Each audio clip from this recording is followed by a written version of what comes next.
ஒருவன் குர்ஆனுடைய விஷயத்தில் முதலில் தன் சொந்த கருத்தை சொல்லி பிறகு தான் சொன்னதை சரியென்று அவன் தெரிந்து கொண்டாலும் அவன் ஒதுங்கும் இடத்தை நரகத்தில் போய் தேர்ந்தெடுத்துக் கொள்ளட்டும் என ரசூலுல்லாஹி ஸல்லல்லாஹு அலைஹி வஸல்லம் அவர்கள் கூறினார்கள்.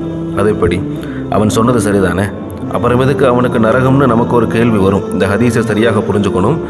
ஒருவன் ஒரு குர்ஆன் ஆயத்திற்கு அதனுடைய இறங்கிய விவரமோ, நபியினா ஸல்லல்லாஹு அலைஹி வஸல்லம் அவர்கள் நமக்கு கற்றுத்தந்த விதமோ, அதை கொண்டு எப்படி அமல் செய்யணும், சஹாபாக்கள் எப்படி அமல் செய்தார்கள், நமது முன்னோர்கள் இமாம்கள் எப்படி அமல் செய்தார்கள், கியாமத் நாள் வரைக்கும் அதை அமல் செய்யப்பட போகிறது என்கிற எந்த அறிவுமே இல்லாமல் ஒரு கருத்தை சொல்லிடுறார்.